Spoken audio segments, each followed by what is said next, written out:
All right. Here we are. Hello.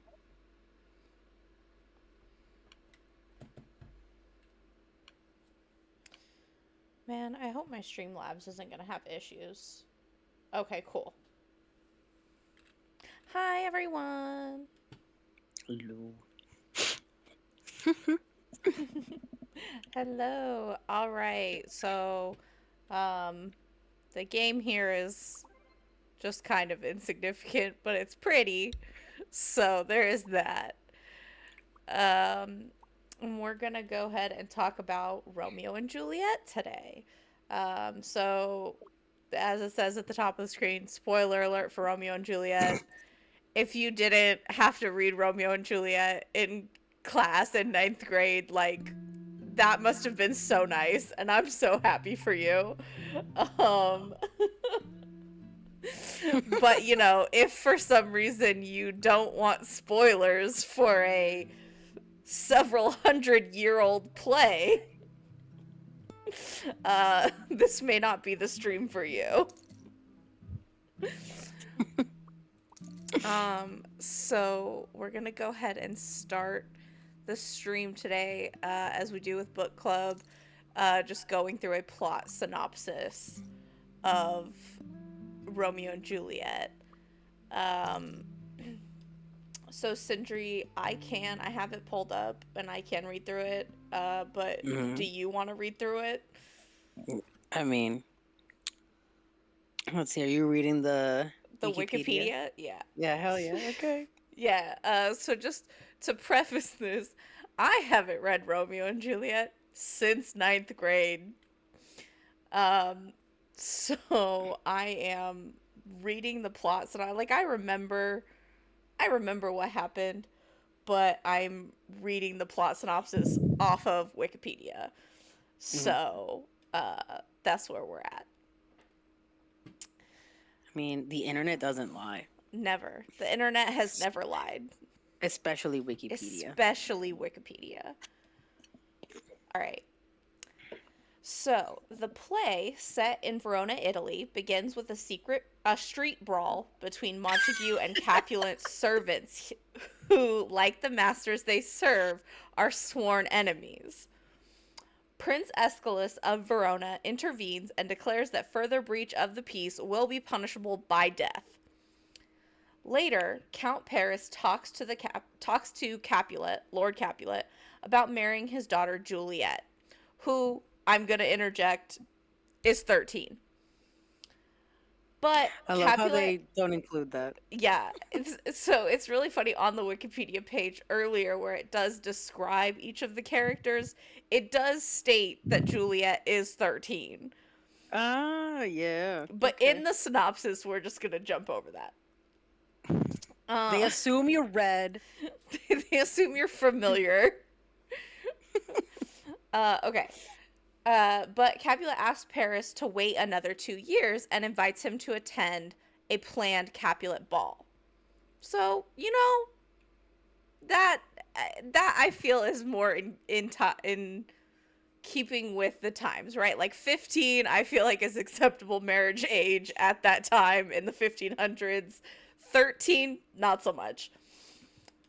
Um, Lady Capulet and Juliet's nurse try to persuade Juliet to accept Paris's courtship. Meanwhile, Benvolio talks with his cousin Romeo, Montague's son, about Romeo's recent depression.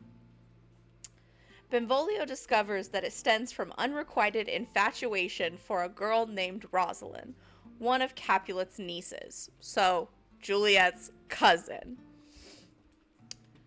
Persuaded by Benvolio and Mercutio, Romeo attends the ball at the Capulet house in hopes of meeting Rosalind. However, Romeo instead meets and falls in love with Juliet. If we remember 2 seconds ago, he was in love with Rosalind. Juliet's cousin Tybalt is enraged at Romeo sneaking into the ball, but is stopped from killing him by Juliet's father, who does not wish to shed blood in his house. I mean, me either. So valid. After the ball, in what is now famously known as the balcony scene, Romeo sneaks into the Capulet orchard and overhears Juliet at her window vowing her love to him in spite of her family's hatred of the Montagues. Romeo makes himself known to her and they agree to be married, with the help of Friar Lawrence, who hopes to reconcile the two families through their children's union. They are secretly married the next day. Okay. Marriage after knowing each other for one day. We love it. Less. Tybalt, meanwhile, still incensed that Romeo had sneaked into the Capulet ball, challenges him to a duel. Romeo, now considering Tybalt his kinsman, refuses to fight.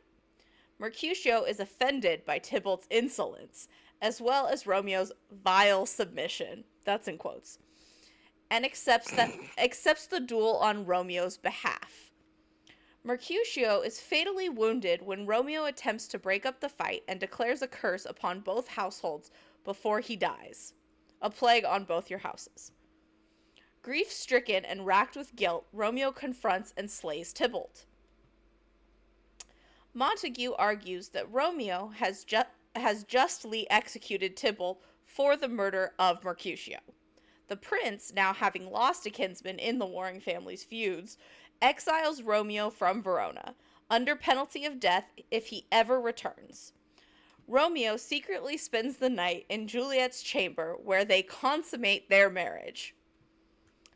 Capulet, misinterpreting Juliet's grief, agrees to marry her to Count Paris and threatens to disown her when she refuses to become Paris's joyful bride. When she then pleads for the marriage to be delayed, her mother rejects her. Juliet visits Friar Lawrence for help, and he offers her a potion that will put her into a death-like coma, or catalepsy, for 42 hours. The friar promises to send a messenger to inform Romeo of the plan so that he can rejoin her when she awakens. On the night before the wedding, she takes the drug, and when discovered apparently dead, she is laid in the family crypt. The messenger, however, does not reach Romeo, and instead, Romeo learns of Juliet's apparent death from his servant, Balthasar. Heartbroken, Romeo buys poison from an apothecary and goes to the Capulet crypt. He encounters Paris, who has come to mourn Juliet privately. Believing Romeo to be a vandal, Paris confronts him, and in the ensuing battle, Romeo kills Paris. Still believing Juliet to be dead, he drinks the poison. Juliet then awakens, and discovering that Romeo is dead, stabs herself with his dagger and joins him in death. The feuding families and the prince meet at the tomb to find all three dead. Friar Lawrence recounts the story of the two star-crossed lovers, fulfilling the curse that Mercutio swore.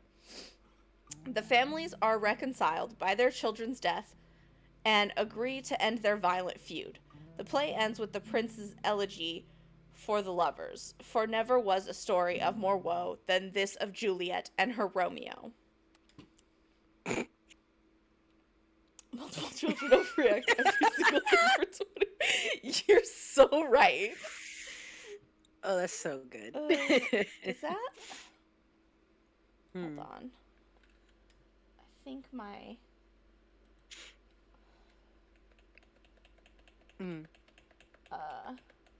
I just have some overlapping stuff, so I don't know if we can see all of the chat. Yeah. Okay. I think we can. Okay. Cool. All right. So, yeah, absolutely. It's just a bunch of children overreacting for a full day. And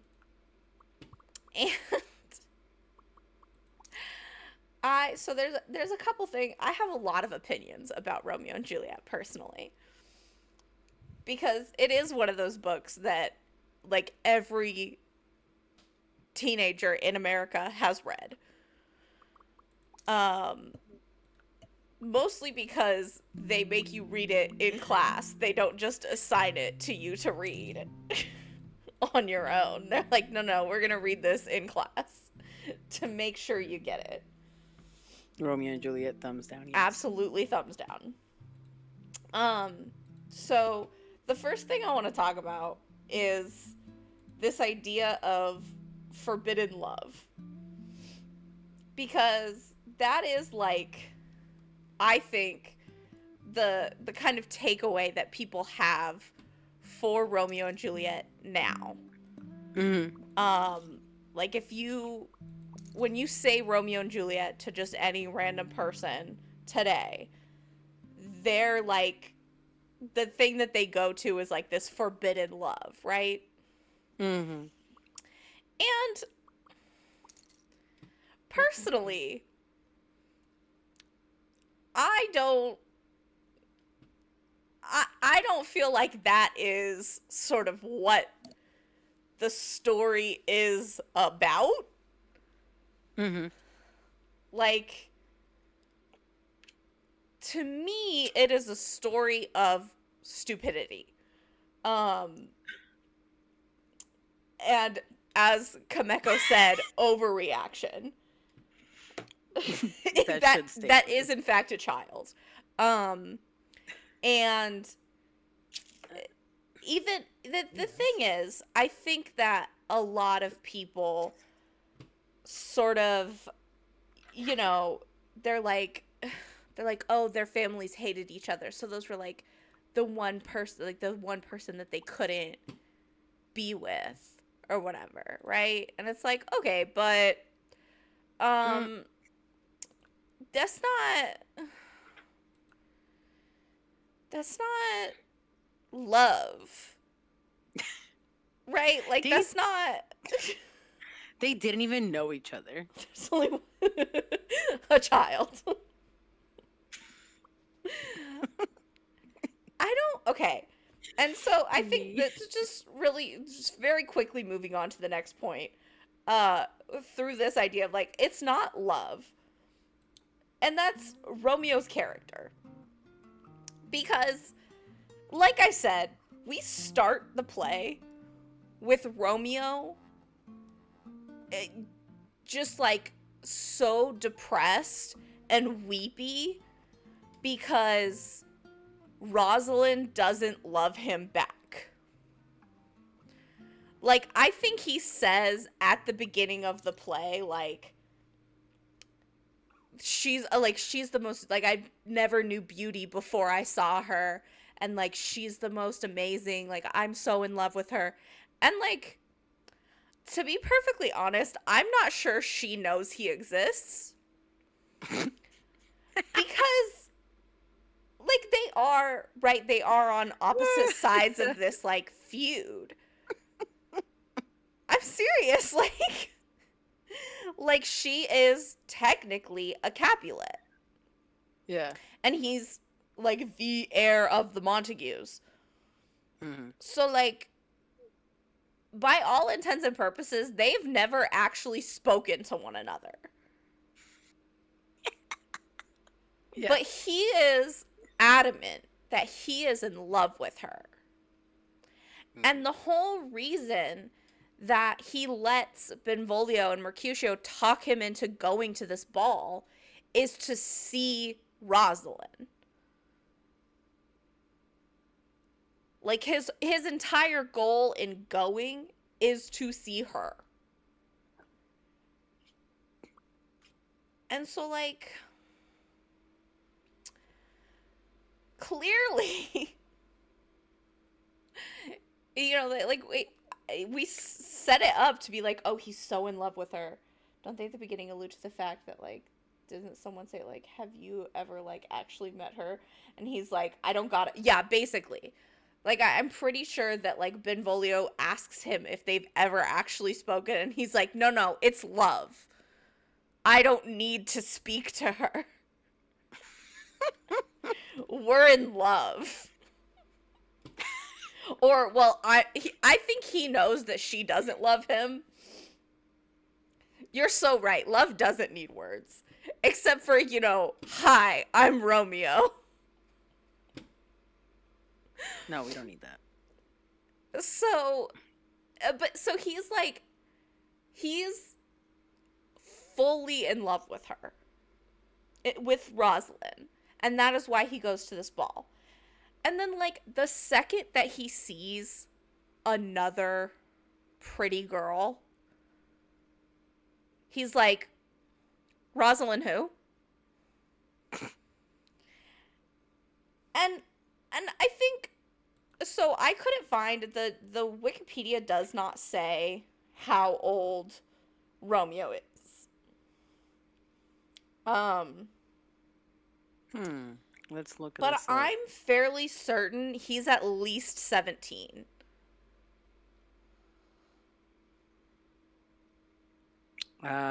He's 16. He's 16. Okay. Yeah. Um Okay, because the internet, right? According to Britannica, uh-huh, he's uh-huh. 16. Okay. According to website from Alison Blisdell, Uh-huh. I don't know what that is. Romeo was 21 and Juliet was 14. Ooh. Okay. So So, and then, and okay, yep. here's the thing, right? Don't I don't want to be like, "Oh, if you have an age difference in your relationship, it'll never work," right? I No. don't think age is fully what matters. What matters is like, are you in the same place in life? Right? Like, so the idea of like a 20-year-old dating a 15-year-old is absolutely wild because a 20-year-old has adult responsibilities. Like, they are an adult. They may be in college. They probably have a job. They have a car payment. They have, like they have to be somewhat self sufficient, most likely. A 15-year-old is still in high school and most likely still living with their parents and fully dependent upon their parents.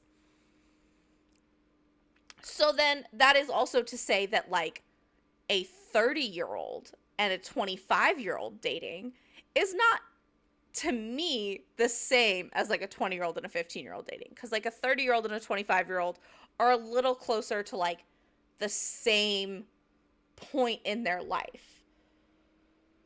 Yeah. There's not a power imbalance. Exactly. Like, or if there is, like, it's not likely to be because of the age difference, right? Yes. Yes. um so like it's problematic, and I'm gonna kind of go into that again a little bit later.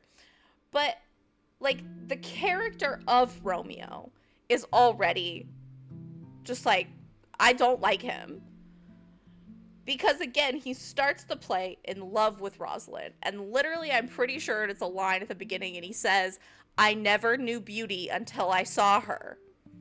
And then 2-3 scenes later, he sees Juliet, and what does he say? Oh, I never knew beauty until I saw her.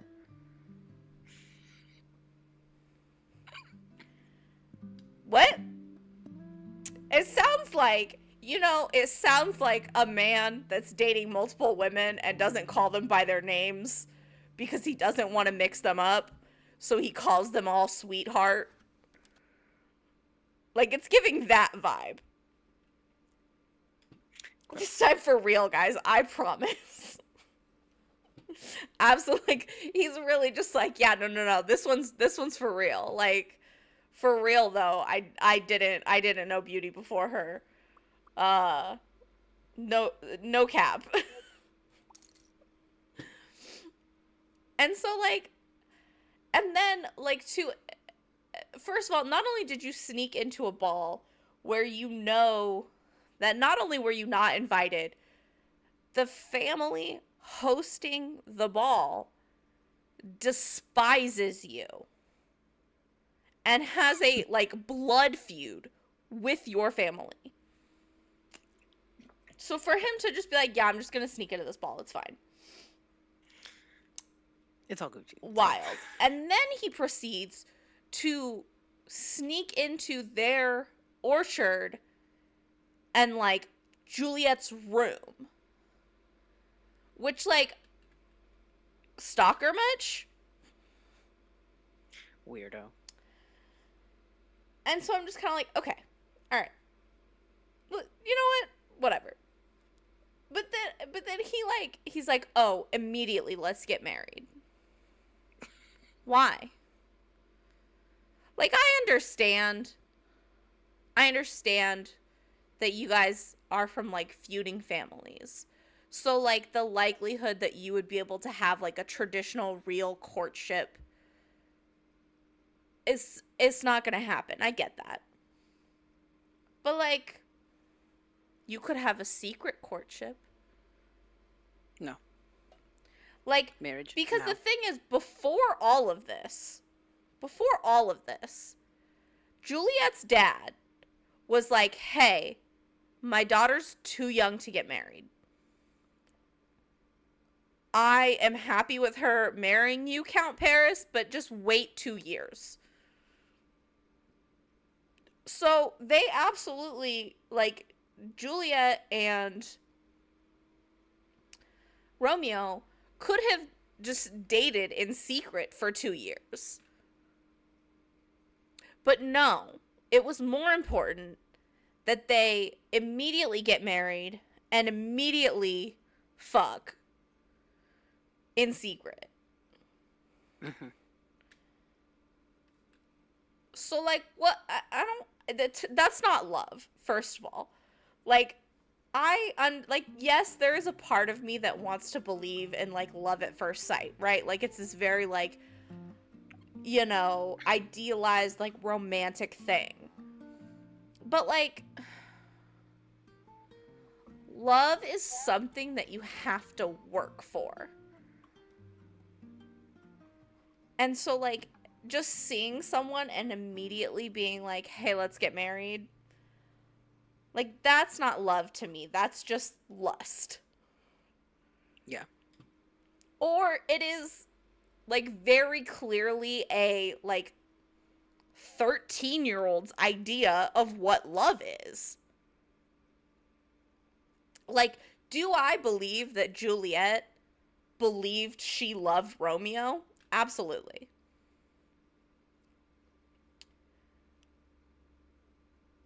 I don't think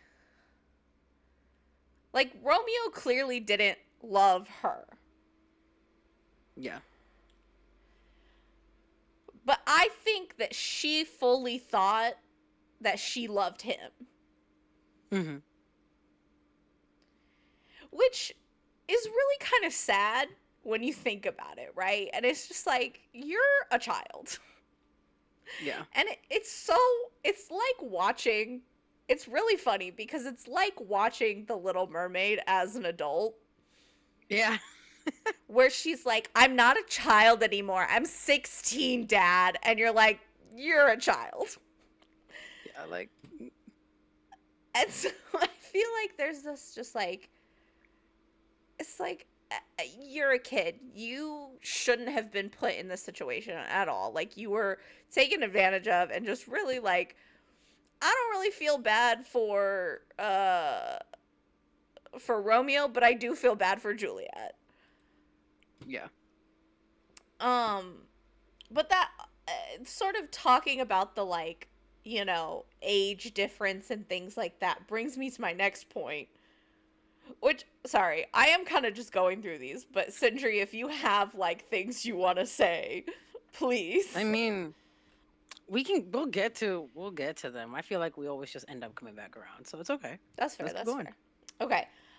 So my next point, which is standards of the past versus today's standards.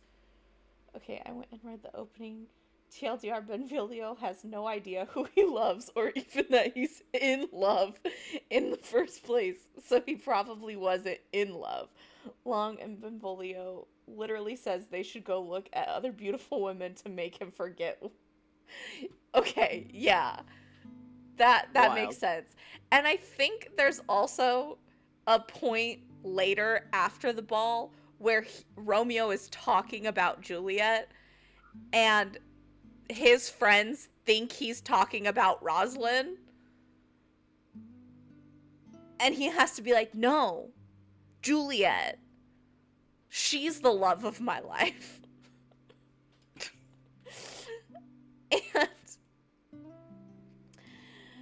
But so like this idea of like standards in the past are different than standards today, right? Like the norm of like marriageable age and like the process of courtship and marriage was different in the past than what it is today.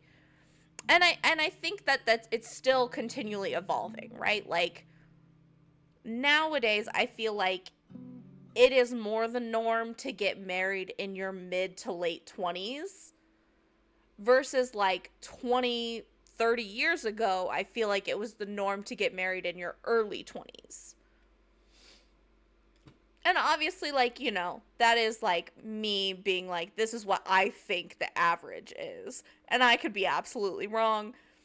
And obviously, even the average, like, people are going to differ from what the average is.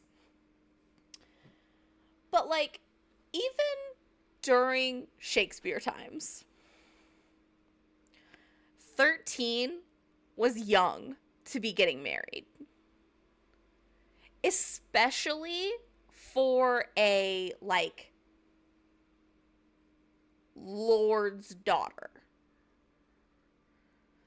Like, it's one thing, I think, for like peasants, right? Quote unquote peasants. And like the norms for them were different than the norms of the nobility.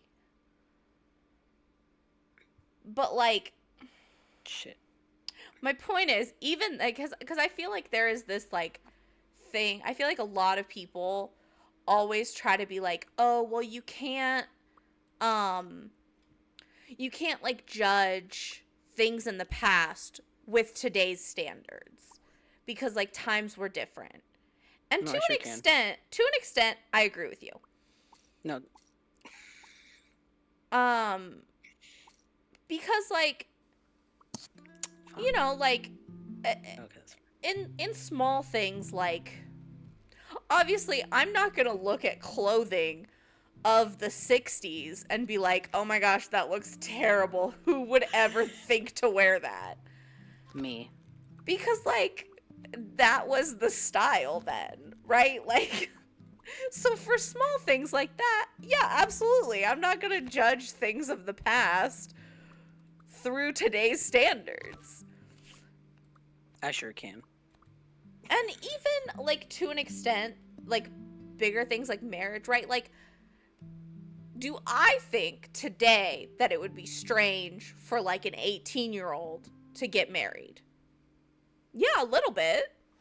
Like, obviously, there's going to be differences, and like some people are just like, that's, whatever. And I'm not saying that it's wrong or bad for an 18-year-old to get married. I'm just saying it's a little strange by today's standards for an 18-year-old to get married. But like in the 1600s, do I think it's weird for an 18-year-old to be getting married? No, not even a little bit. But They weren't gonna live that long. they weren't going to live that long. It's fair. Uh and but like even with that in mind, I think that there are certain things that I'm like, I don't think the like that past standard was different argument is valid. Like, Yeah. I feel like you hear it a lot when people discuss like slavery Mm-hmm. and like, Jim Crow laws and racism and whatever. Like, you hear it a lot of like, well, that was the norm back then, right? Like, everyone thought it was fine. And it's like, okay, well, first of all, that's a false statement. Like, there were abolitionists during slavery. Like, there were people who thought it was wrong at that, like, during that time period. So that statement is false. But also, there's nothing wrong with me in present day criticizing even like the norms of the past for being morally wrong, right? Like, there's, like, I sit here today and I say, yeah, it's messed up that slavery was a thing. Like, I feel like that's a fair statement. And, No, it's like, not. if you disagree with me, please never speak to me. Ever. It's like, To break into the it's Capitol like, party, the entire wording. okay, this fucking blanket needs to get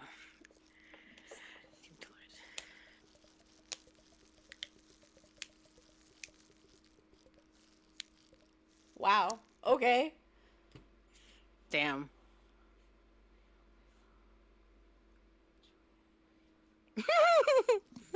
Seems like a pattern. It seems Yeah, like Homeboy has a pattern. sure does. But the thing is, right, is like, and again, going back to this thing of standards, I very much feel like, um, Shakespeare wasn't trying to write some beautiful love story with this. No. Shakespeare meant for his audience to know that Romeo was a fuckboy. Like, Yeah. Shakespeare didn't think Romeo was like some, poor soul who was just like, had a tragic fate or whatever. No, like, it's very clear. Like, the way that he describes like Romeo acting towards Rosalind and then like towards Juliet the second he sees her, like, Shakespeare wrote Romeo as a fuckboy. Yep.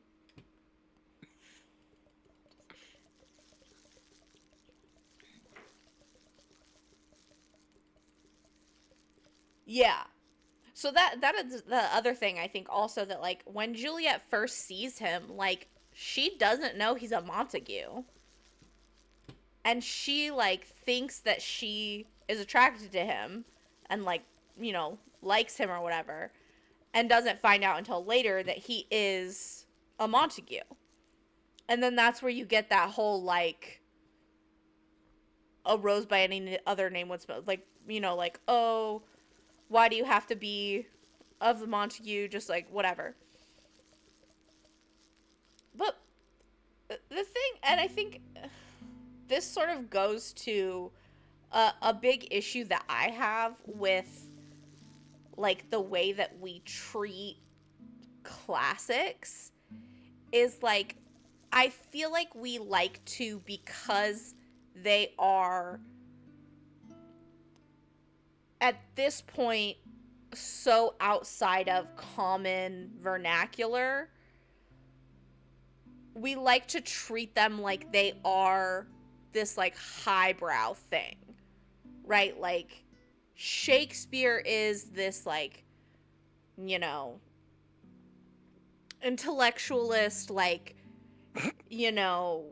whatever, Sure he is. because it's so old and so difficult to understand just reading it straight out today, right? Mm. But the fact of the matter is, Shakespeare very much wrote for the common people. He made up words. Like, he just made up words. It's like, I don't know if you've ever listened to Wicked. I know you have, Sindri. But if you ever listen to Wicked, there are multiple times where Glinda just makes up words.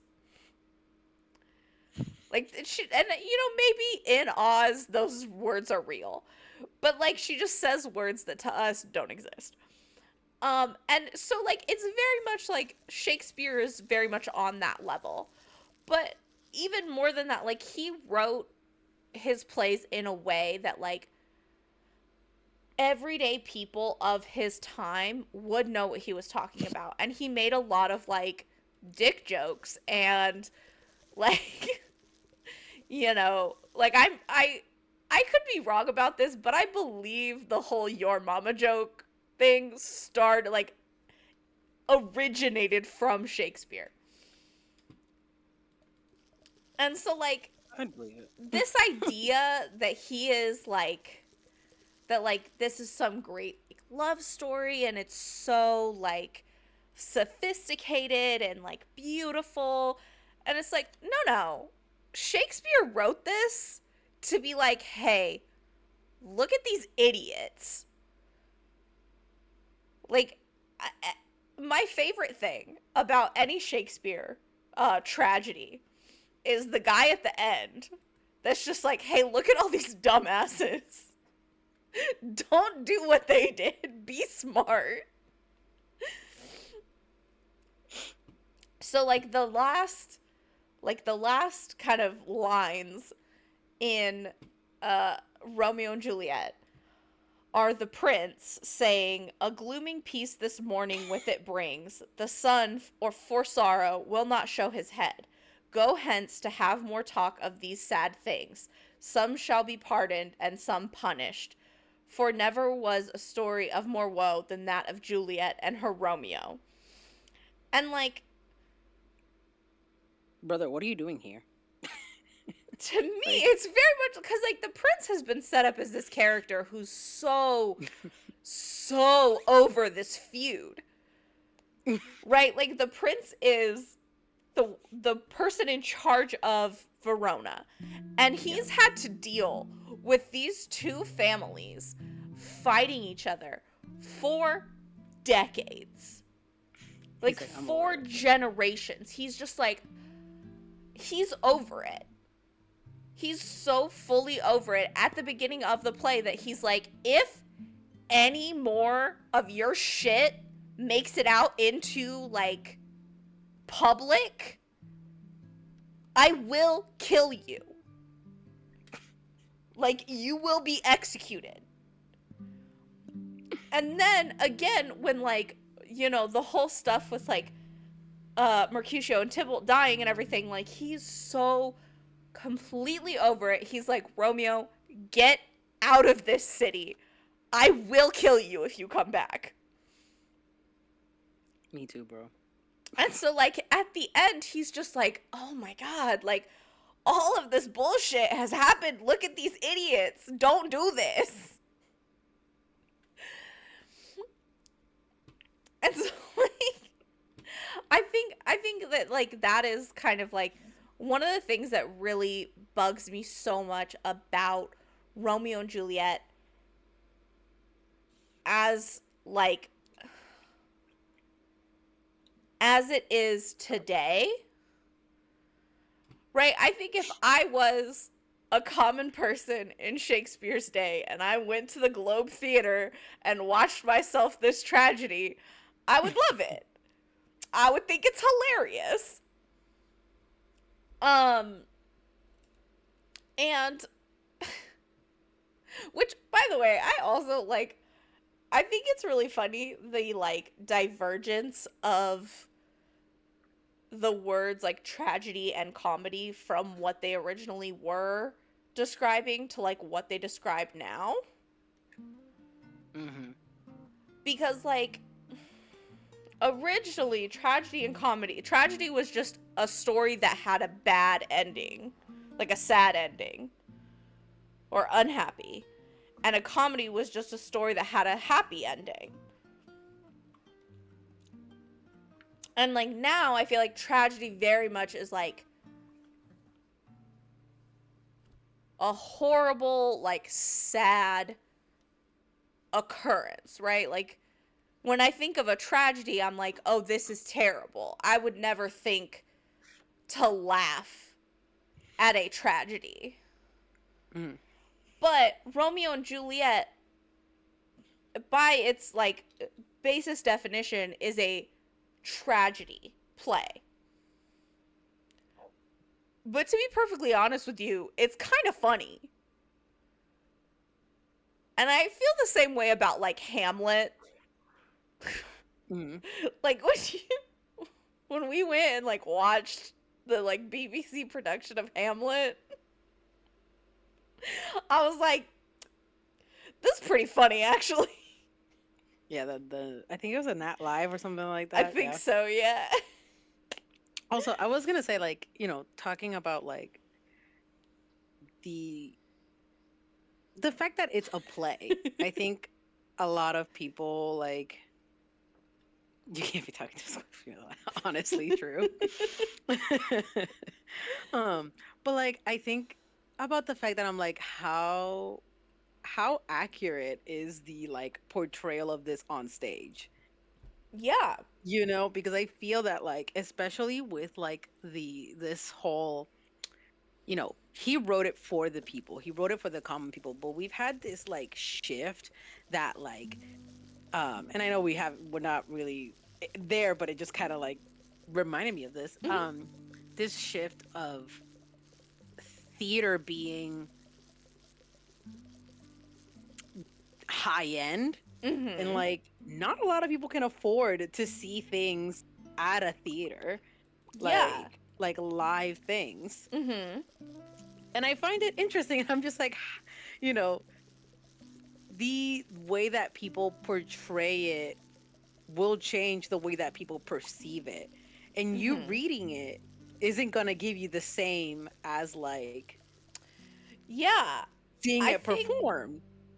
that I that's such a good point too that I never really thought about of like typically I feel like the typical experience with Romeo and Juliet that most people have is literally ninth grade sitting in English class like like a person is assigned like a character and you like Yeah. try to do like essentially like a table read of this play. But there's a couple problems with this that I think like sort of loses some of what the story is. In that like you have a bunch of 14-year-olds trying to like act while reading a play that they've never interacted with before. Yeah. So they're clearly not going to convey the same emotions that an actor playing Romeo on a stage would convey. But the other issue is that like again, it's written in a style and like language honestly that is not familiar to people today. Yeah. That's so true also like and that's the other thing I think a lot of times like the issue with like the idea of like popcorn reading type of thing is like a lot of kids have social anxiety, kids have stutters, kids have like uh, just like or like dyslexia or ADHD, like other issues that make it hard for them to read in a classroom out loud. And so like on top of not having like the training to act, you also Honestly, have yes. kids that are so wrapped up in the anxiety of it that they're not like paying attention to what the thing is that they're reading. Stop adding apostrophes, honestly. Yeah. And like I don't know, I just think and so again like a lot of kids and like a lot of teenagers aren't going to be able to like act the play and I think that you lose a lot of meaning Yeah. when the emotions are not included. It's like signing, right? Like a good portion of sign language is facial expressions. Yeah. And if you take away facial expressions, like, it can be hard to interpret, like, how, like, you're, like, what you really mean by what you're signing. Um, or, like, if you're asking a question, right? Like, there's not really, like, the way that you convey that you are asking a question in sign language is, like, by raising your eyebrows, right? So, like, and, like, yes, there are question words, but it's like us, like, putting that uptick at the end of our voice when we, like, say a question.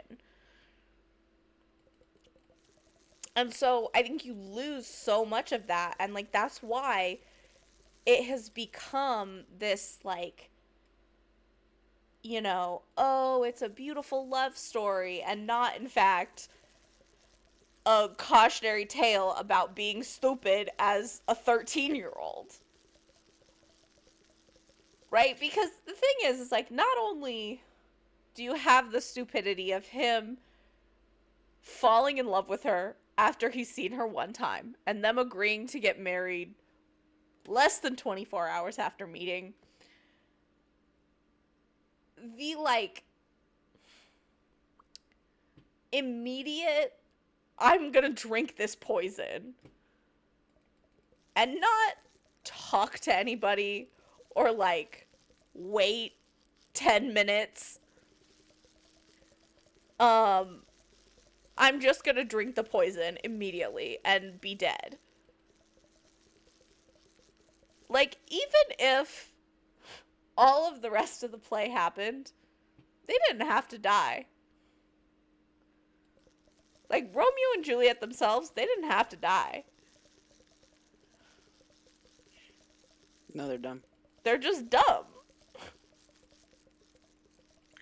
Also, I understand that, the play is titled Romeo and Juliet, and like Uh-huh. that's all people focus on, but like that's not all that's in there. Like I Mm-hmm. love how everybody's just like, oh, like the feud within the families, but they only focus on like Romeo and Juliet. And I'm like, guys, there's other, like, I don't think, Why did yeah, this like, feud start?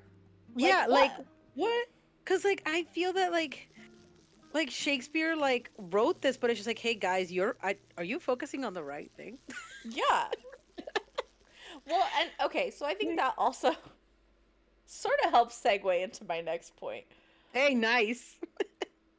which is, I personally feel that people have a tendency to romanticize problematic behavior. Yo, And and disgusting. and in that vein also, like, focusing on the, like,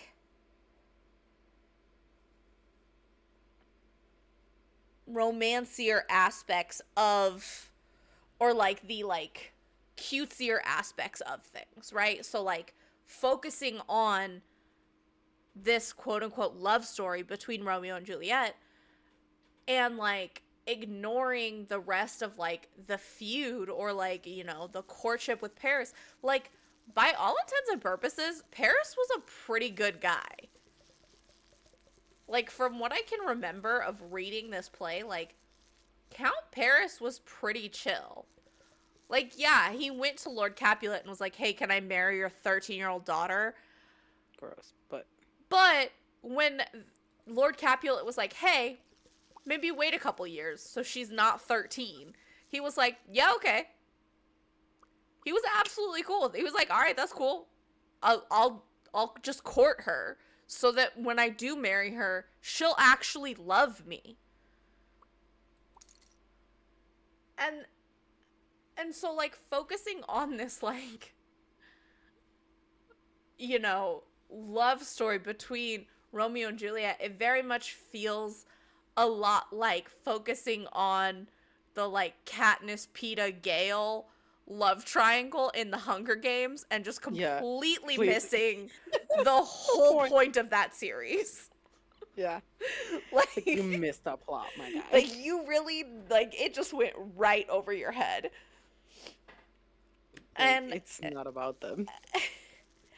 and like it feels very similar to that, but also like the romanticizing, like truly just being like, oh my gosh, that's so like cute, or like that's so hot, of like truly problematic behavior, right? Like this idea of like, oh, it's love at first sight, and isn't that amazing and so beautiful and romantic? Oh, But it's like, shit. no, he saw her for 2 seconds and What then if I decided he was in love with her.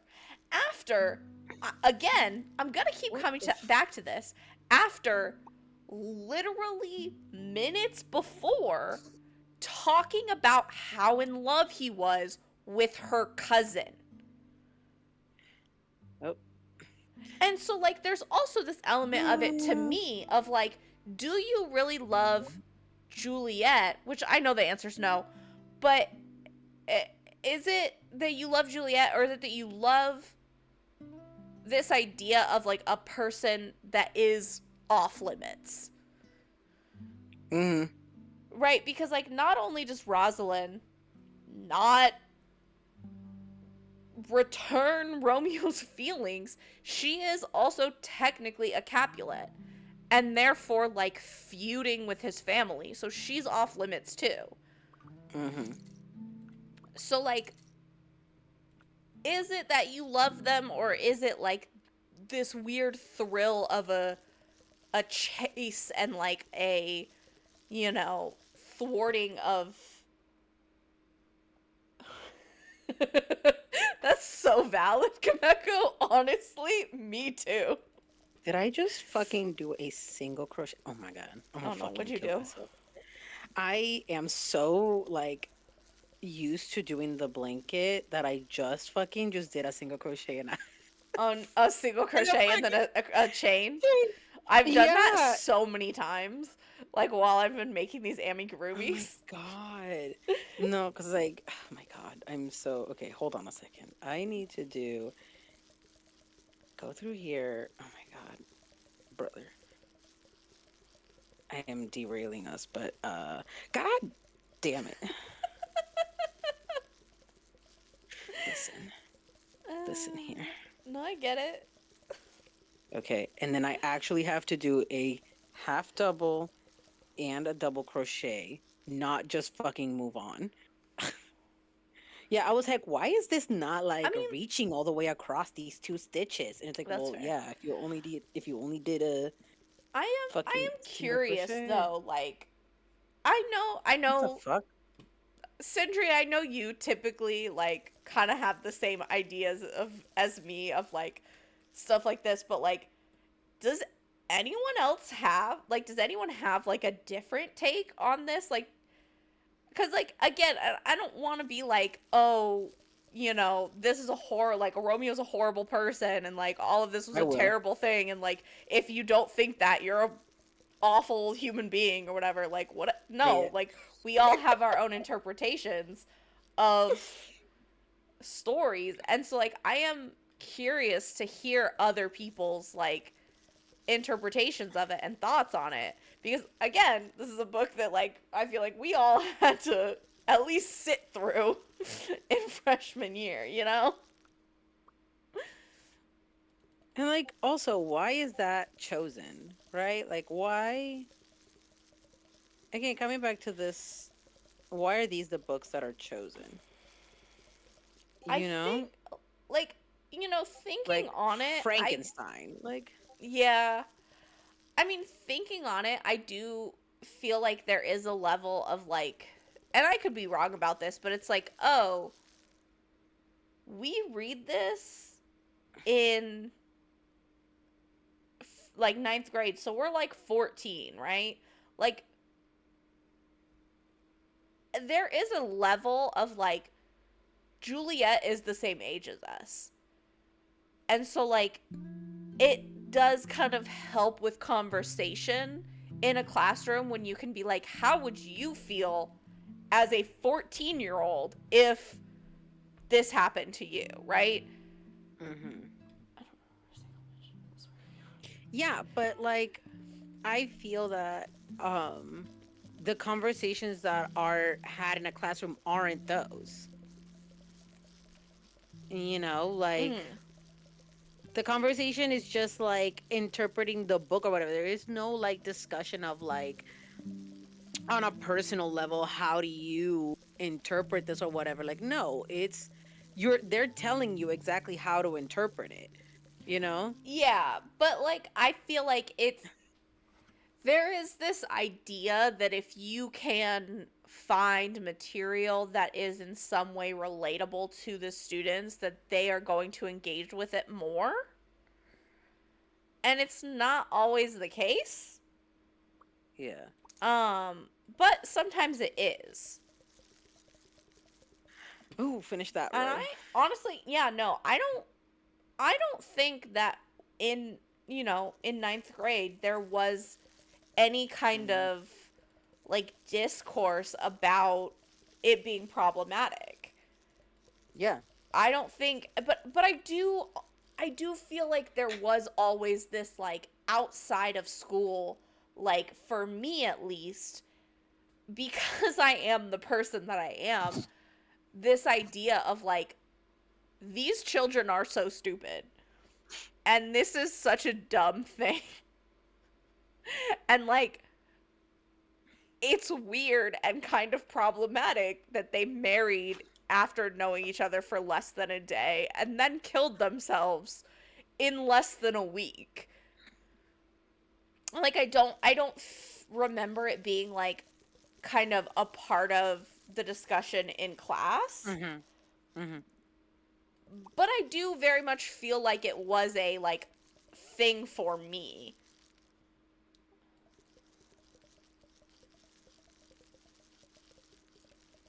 Yeah, I Yeah. I do agree, and I do Yeah, think that but there's. Sorry, go ahead. go on. No, go ahead. No, I was just gonna say I do think to what Kameko's saying, like I do think that there is a level of like we have lost what Shakespeare, like a lot of the curriculum of like you know public schools has lost what Shakespeare was actually saying and going for in these plays, because there was such a long tradition of trying to interpret it in this like highbrow classics kind of way and not for what it was.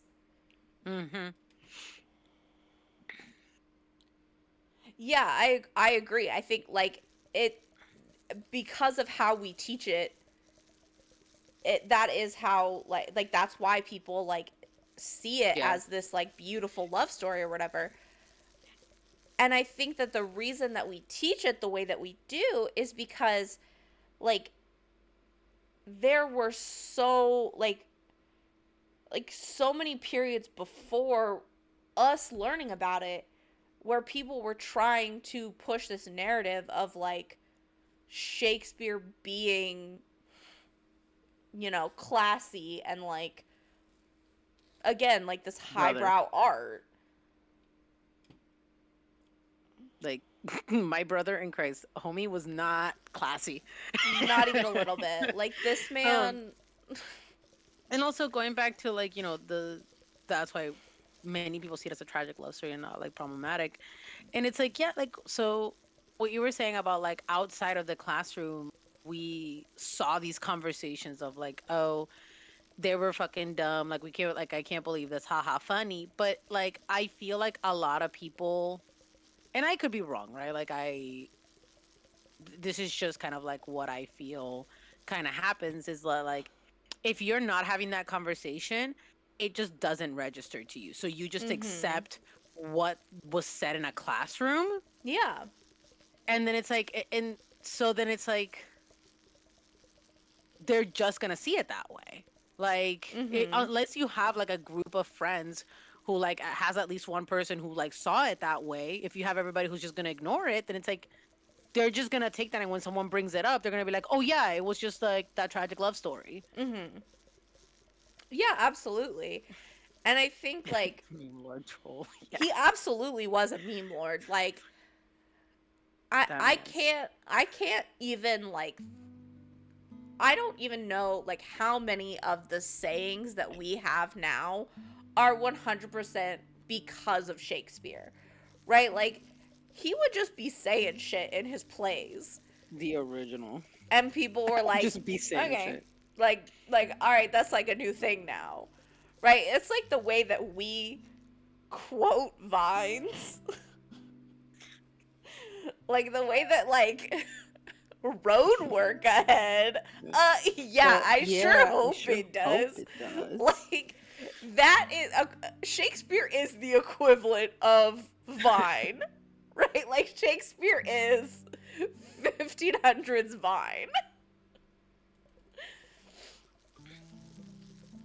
And I think like, again like uh, not only like trying to interpret Shakespeare in this like super like elitist way, it is like a way of like romanticizing these like older classic stories. And like it's so I don't know. I feel like there's this tendency to be like, "Oh, this, trope or whatever in a book is like so good." And like that's how we get gross real life men being like, I saw you know that red flag guy that like react had like stitch videos of like weird, men and just like run around with a giant red flag. Mhm. Like I saw one that was like this man, it was like a guy interviewing this couple and the girl was like 18 and the guy was 29. And Oof, he okay. literally said the words, "Well, yeah, when they're this young, you can train them." Why on earth do people think that's okay? Like, Like, what? huh? What? You're literally talking about grooming her. Yep. Disgusting. And so, like, I think that, like, again, looking at stories like Romeo and Juliet, where we just totally gloss over the fact that she's 13 years old in an effort to be like, oh, well, that was the norm at the time. A 13-year-old was mature in that day. Like, does Juliet strike you as a mature person when you read that? Because if she does, I don't know how mature you are. Yeah, like, And it's man, like, I'm still. Bleh. I'm so sorry. yeah, I it's cannot. so, I oh, cannot. it was just so yucky. Yeah. Just such a yucky feeling in the tum tum. Yeah, no, that absolutely is a. And like, I don't know, man. I feel like, because the thing is like, I love Shakespeare. But I love Shakespeare for like the ridiculous stuff that he says. But like, he really is the original. He just be saying shit. And like, to me, all of his plays are just funny. Like, even the tragedies are hilarious.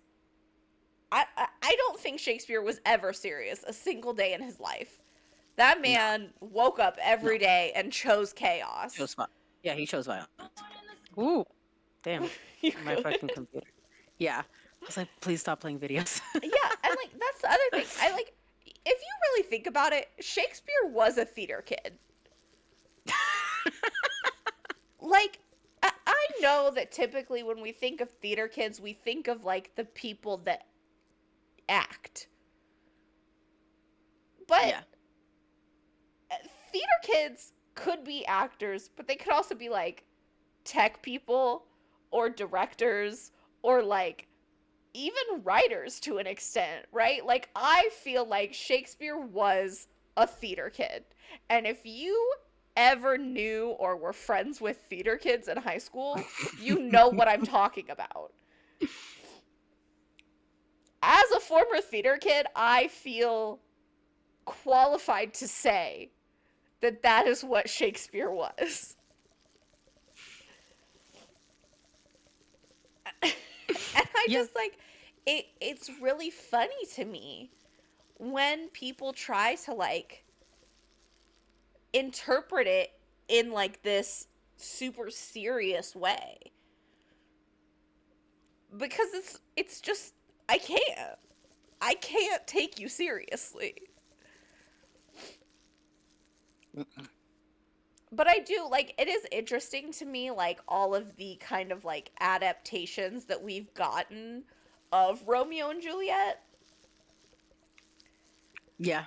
of like, you know, like obviously like the movie adaptations, the 1990, was it 97 with uh Leonardo DiCaprio, like 96. 96. That was great. Honestly, and you know what's funny about it is that I believe I read somewhere that a professor did a comparison of all of the movie adaptations of Romeo and Juliet to the original play and found that the 1996 version, set in I think LA, was the most true to the original play in terms of lines and stage direction. Bro, Google has this as romance/crime. Well, I mean, Mercutio and Tybalt do get murdered, I which is know, a but I'm just crime. like, it's just funny to me that they just like 1996 romance/crime. Like, Uh-huh, okay. uh-huh. Um, but like, Truly the most England.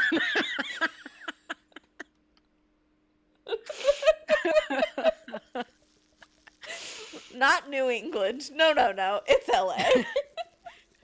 Well, technically though, like Romeo and Juliet originally is set in Verona, Italy. So, my favorite true crime novel. That's what we need, a true crime podcast for the death of Mercutio. Or just like the whole situation, right? Like I feel like it's like a mass, like it's like a crime spree if you really think about it. Cause like first Mercutio and Tybalt die, and then Paris gets killed, and then Romeo and Juliet kill themselves. So it's like a whole crime spree. I don't Yeah. I don't think it can technically be considered serial murders because only two people were killed by the same person. And it wasn't like it was out of like a crimes of passion or whatever. You're so right. The last murder was our sanity.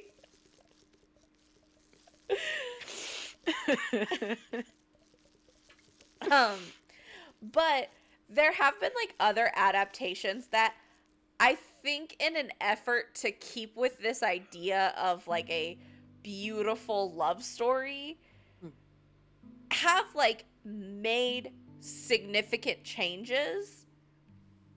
So Yeah. like, for example, when I was looking, sorry, I just looked at the out of context quotes channel. Yeah. um but when I was looking through Libby to see if I could find a dramatization of Romeo and Juliet to listen to today, I found a book called Teach the Torches to Burn, which is part of those classics remixed collection. Which, if you're Oh, not okay. familiar with that, it's basically like they are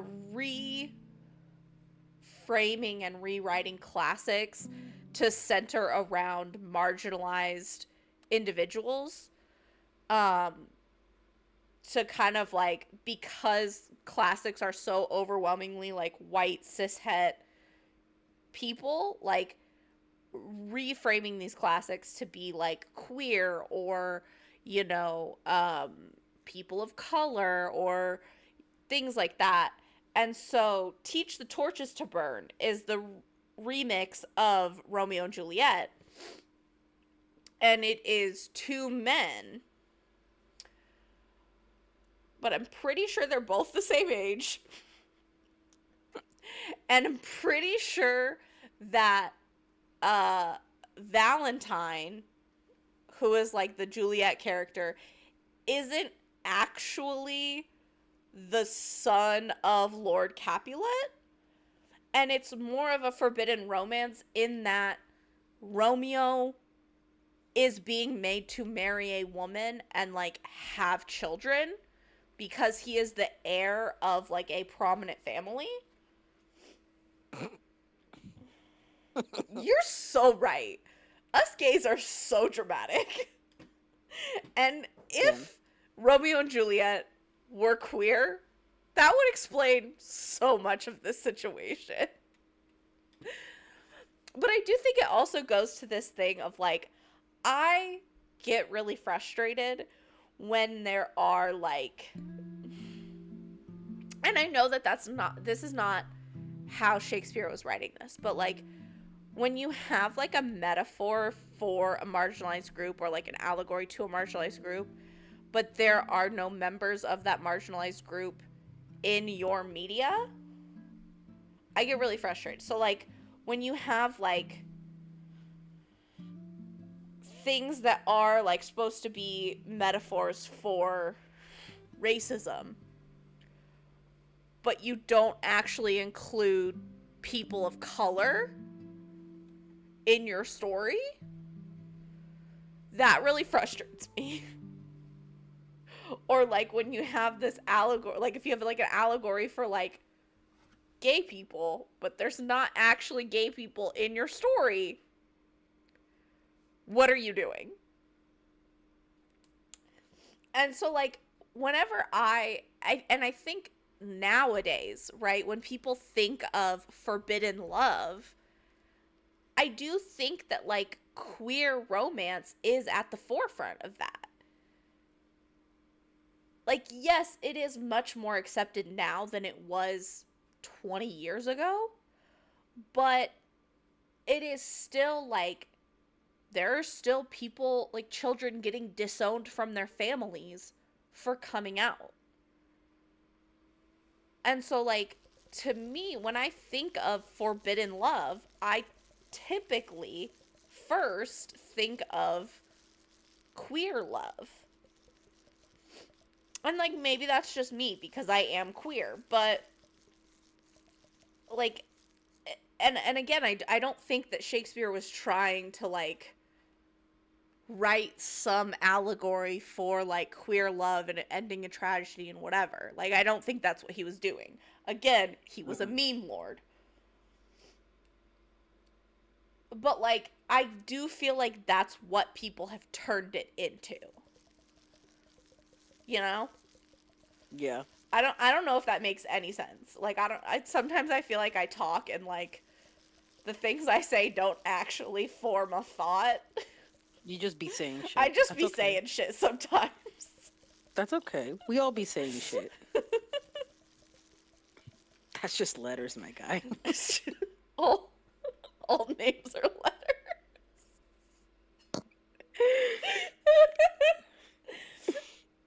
God. Sorry. Whew. Anyway, By the way, if anybody's interested, the Pride and Prejudice version in that collection, very good. oh yeah, most Very, ardently. very good. Yes. Very, very good. Sorry. Like that's the only one that I've listened to. That's fair. Um but yeah, so Conclusions on Romeo and Juliet. Personally, I feel like, again, like Shakespeare didn't write these plays to be, you know, some beautiful, like, classy, whatever. He very much intended it to be like, at least from reading it and like from reading a lot of like analysis of it from like people who study Shakespeare and like similar works of that time, it is very much like, hey, look at these idiots. You know? Yep. And so I just really wish that like in our exploration of classics now, we didn't treat them like classics. Because I think when you label something as a classic, there is this idea that like it is more elite. Like there's this like elitist connotation of like it is superior to like sci-fi or like fantasy books. Mm. When in actuality, like that book at the time it was published likely was not like some, elitist work. Like, I think Pride and Prejudice is also a big one like this for me, of like, when Jane Austen was writing these books, there were middle-aged women reading it the way that middle-aged women read 50 Shades of Grey now. I Yeah. know it in my bones. Honestly, yeah. That there were middle-aged women reading Pride and Prejudice and having like swooning spells about Mr. Darcy. Yeah. And Facts. like I just know it. And I like it wasn't like when Jane Austen wrote this book, it was not published as some like amazing superior work of art. It was a book for like everyday, well, maybe not every day because I don't know how great at reading like everyday people were, but like for, you know, like normal women. Mm. And I think like, now when we talk about Pride and Prejudice, like I feel like it has been sort of elevated to this like superior status. And that's not to say that I don't love Pride and Prejudice. I absolutely do. And we'll probably do a stream on Pride and Prejudice because I love that book. it's amazing. But but I just like I wish that we could study it and look at it as if it were something that came out today. Mm-hmm. And not have this like classics label attached to it. Yeah. I agree. But that's really all I kind of had. Was there anything Yeah. you wanted to discuss? No, I mean, like, you pretty much got it all. Like, that was. I feel like this has been the most succinct. Yeah, I know, right? It's almost like preparing ahead of time. Shut the fuck up. I will not be preparing a single thing for Pride and Prejudice. We are just gonna wing that. That's so fair. I do want to give a shout out to Kameko, who gave me the idea for this whole kind of setup overlay here with the kind of outline that we've got going on. And also sent me the link to this awesome background and overlay stuff that I have now. So yeah, I think that's probably gonna wrap it up for us. But if you have not joined the Mythos Discord, You definitely should. I will go ahead and put a link to that in the chat. Uh,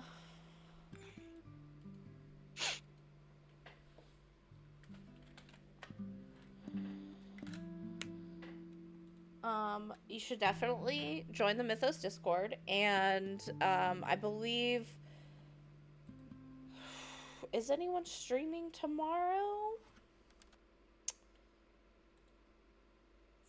Think Let's see. actually it doesn't look like it. Our next stream for sure, Kameko will be streaming Final Fantasy uh Saturday. Saturday at 6 p.m. And Callie also has a possible stream on Saturday. Um, time unsure. So keep an eye out on the Mythos Discord for more information about that. And I will be. Oh, actually, lies. The next stream will be Is yours. Friday from me. I'll be doing a Coral Island stream, getting back to those mermaids. Hell yeah. So yeah, thank you for joining me, and um, listen, listen. I knew when my stream was, but I think my brain was like, no, someone else has to be streaming before me. But yes, thank you so much for joining us. Please go join the Mythos Discord if you haven't already, and we will see you on Friday. Bye. Bye.